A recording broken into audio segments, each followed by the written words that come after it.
Salut à tous, c'est Antoine Moreau. Si vous aimez les voitures, vous êtes au bon endroit. Continuez à regarder cette vidéo, on passe tout de suite au sujet du jour.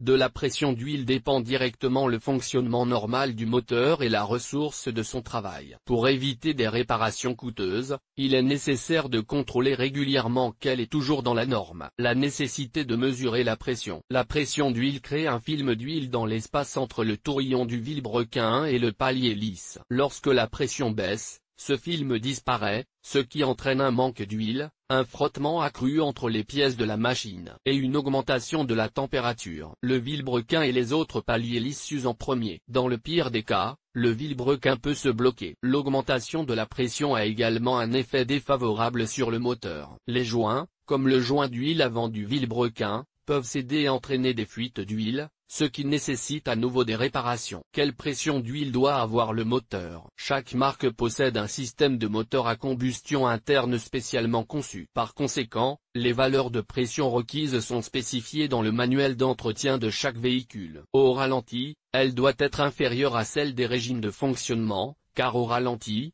la vitesse de rotation de la pompe est moindre. En moyenne, les chiffres sont approximativement les suivants: au ralenti, 2 bar 0,2 mégapascal.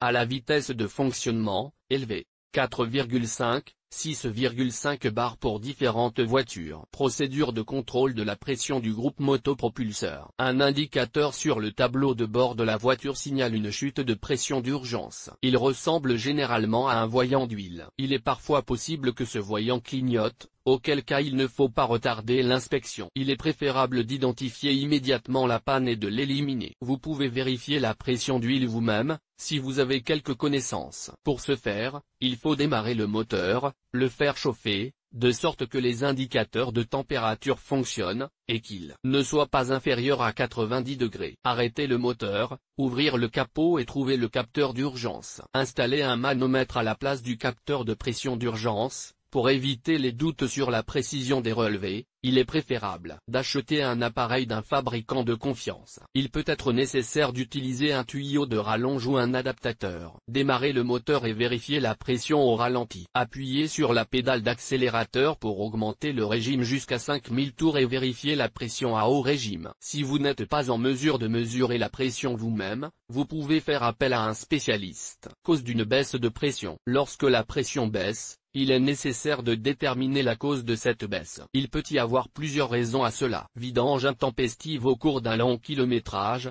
l'huile perd ses propriétés physiques et chimiques, ce qui entraîne son épaississement. Et la réduction de la section des canaux d'huile. Il en résulte une réduction de la pression, une diminution des propriétés lubrifiantes et une usure accrue des surfaces de frottement de l'unité motrice. Incompatibilité du type d'huile avec les recommandations du fabricant dans un moteur moderne. L'huile n'est pas seulement un lubrifiant, mais la pression comprimée par la pompe est utilisée comme vecteur d'énergie pour contrôler divers dispositifs auxiliaires installés dans le moteur. Il s'agit de compensateurs hydrauliques, de régleurs de phase, de tendeurs de chaîne hydraulique. Dans ce contexte, le fabricant accorde une attention particulière à la viscosité de l'huile. Elle doit être suffisamment liquide, sans pour autant perdre ses propriétés lubrifiantes. Par conséquent, l'utilisation d'un autre type d'huile, d'une autre viscosité ou d'une huile de mauvaise qualité peut entraîner une perte de pression dans le système d'huile. Antigel, gaz d'échappement ou carburant dans l'huile. Si de l'antigel pénètre dans l'huile, il se forme une émulsion qui n'a aucune propriété lubrifiante. La pompe n'est pas en mesure de comprimer cette émulsion à la pression requise. Si du carburant pénètre dans l'huile, il se liquéfie très mal et la pression correcte n'est pas non plus maintenue. Les gaz d'échappement ne peuvent pénétrer dans le système d'huile que par un fond de piston percé, mais dans ce cas, le moteur risque de s'arrêter et de ne pas fonctionner. La pompe à huile ne fonctionne pas. La pompe maintient la pression du moteur en comprimant l'huile dans le carter.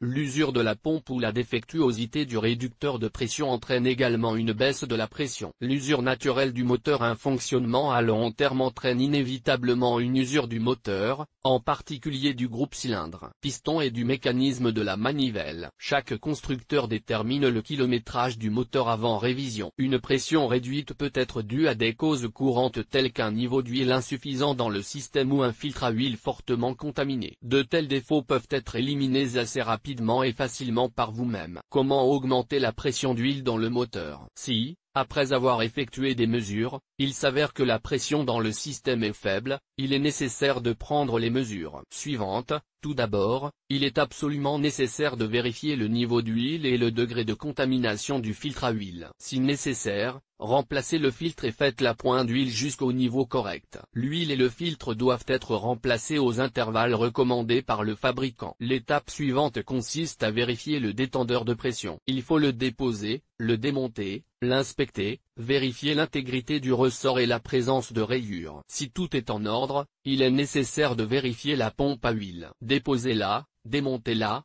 faites un examen visuel des surfaces de frottement. Si la pompe est défectueuse, la réparez si possible, et si elle n'est pas réparable, la remplacez. Si la vérification de tous ces points ne révèle aucune anomalie, la cause la plus probable de la chute de pression est l'usure du vilebrequin et des paliers lisses. Dans ce cas, il est nécessaire de réviser le moteur. Attention! Si la mesure de la pression indique que la pression est basse, le véhicule doit être arrêté immédiatement car le moteur a déjà subi une surchauffe et des frottements. Il ne peut être redémarré qu'après avoir identifié et corrigé la panne. Dans le cas où l'indicateur sur le tableau de bord s'allume alors que le véhicule roule quelque part sur la route, sur l'autoroute, il est préférable d'appeler une dépanneuse. Les coûts des services d'une dépanneuse seront beaucoup moins élevés que les investissements dans des réparations majeures. La mesure périodique de la pression dans le circuit d'huile contribuera à prolonger la durée de vie du moteur. Grâce à cette procédure simple, vous pourrez détecter les dysfonctionnements à temps et éviter des réparations coûteuses. L'huile moteur est indispensable au bon fonctionnement du moteur. Surveillez attentivement son état, vérifiez régulièrement le niveau, surveillez les impuretés des copeaux, contrôlez le kilométrage de la voiture. Effectuez l'entretien de la voiture en temps voulu, installez des filtres à huile de qualité, remplissez de l'huile adaptée à votre voiture et vous ne rencontrerez pas de problème de pression dans le système d'huile du moteur.